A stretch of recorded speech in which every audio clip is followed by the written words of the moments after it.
In this video we will learn how to import modules in Python so you can tap into powerful tools without writing everything from scratch. A module is simply a Python file packed with useful functions.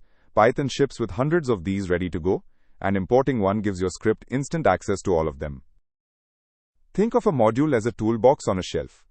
The line import math is you reaching up, grabbing that toolbox, and setting it on your workbench so every tool inside is ready to use. Line 1 says import math. This is the only line you ever need to unlock everything inside the math module. Python finds it, loads it, and makes it available. On line 2 we call math.sqrt with the value 16. The dot tells Python to look inside the math module for a function called sqrt, then run it with our number.